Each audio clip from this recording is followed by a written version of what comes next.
Most of us look at global conflict and see a chaotic clash of deeply held truths.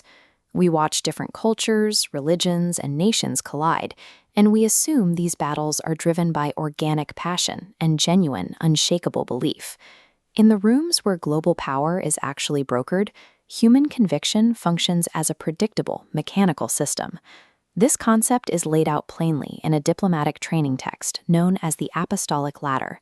It operates as a strict framework to prepare elite operatives to deal with the world's most powerful factions. The text operates on a single cold premise. Every deeply held ideology creates a specific blind spot. The authors don't care what a group believes. They only care how that belief makes the group vulnerable to manipulation. This diagram illustrates a taxonomy of those blind spots, divided into 3 distinct layers of control. To master this system, an operative doesn't have to defeat anyone's faith or politics. They simply have to categorize the target, locate their specific vulnerability, and exploit it. The base layer of this matrix encompasses the grassroots religious factions. According to the text, this includes everyday American Christians, their evangelist preachers, average Muslims, and their local imams. These groups sit at the bottom of the ladder because they share a massive structural flaw. The text argues they possess almost no broad theological education, relying entirely on isolated verses or a Cliff's Notes version of their own religion. You might expect that lack of knowledge to create uncertainty. Instead, it generates a myopic fanaticism. Because they only understand a tiny fragment of the theological picture, they maintain an absolute certainty that they are superior to everyone else. Look at how these pieces on the game board shift rapidly in perfect unison. This is exactly how the global elite view the grassroots tier.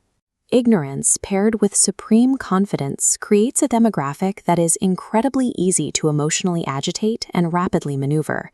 They are the most predictable pieces on the board. Moving up the ladder, we reach the middle layer. This tier contains the highly educated religious leaders, specifically Catholic clergy, Jews, and rabbis. These leaders don't suffer from grassroots ignorance. They are supremely educated in their respective faiths. Their vulnerability is a form of institutional myopia, where their own extensive learning traps them in a rigid worldview. This chart visualizes the specific vulnerability of the Catholic clergy.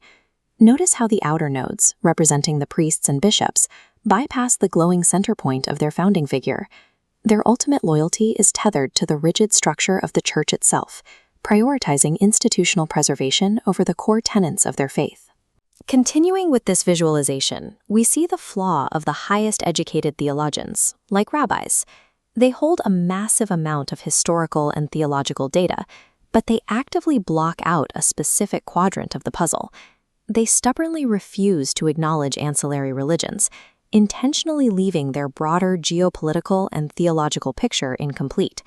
Extensive education frequently serves as a barrier to geopolitical awareness, creating a more intellectually arrogant and structurally blind pawn. Above the religious tiers sits the secular power layer. This is where you find royalty and secular politicians, the figures who appear to command worldly authority. Despite their titles and their suits, these leaders lack the theological depth required to understand the historical moments they are actually navigating.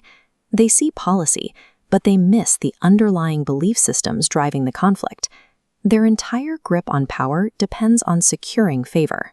To maintain their positions, they have to constantly appease the exact same ignorant and arrogant religious factions sitting directly below them on the ladder. Secular leaders function as hostages to the masses they claim to lead, constantly reacting to the board rather than controlling it. If the grassroots are ignorant, the educated are arrogant, and the politicians are hostages, who is actually dictating the game? The apostolic ladder reserves its top rung for one specific group, the bankers and the financial elite. This tier is unique because it operates entirely outside the religious and political structures we've covered. They have zero theological blind spots because they evaluate the world through a strictly transactional lens. Ideology is completely irrelevant to them, except as a tool. This overhead view perfectly captures their function. The elite observe the entire grid with complete clarity. By funding conflicts, shifting markets, and controlling resources, they selectively nudge and reposition the lower tiers against each other, mathematically dictating the final outcome. The manual concludes with a clear instruction to the diplomatic operative reading it. To effectively do battle on the global stage, you have to ascend to this detached, observant level. You have to stop playing the game and start studying the board. True global power exists in complete detachment from ideology. As long as factions remain trapped in their own narrow beliefs, they will only ever be pieces in someone else's game.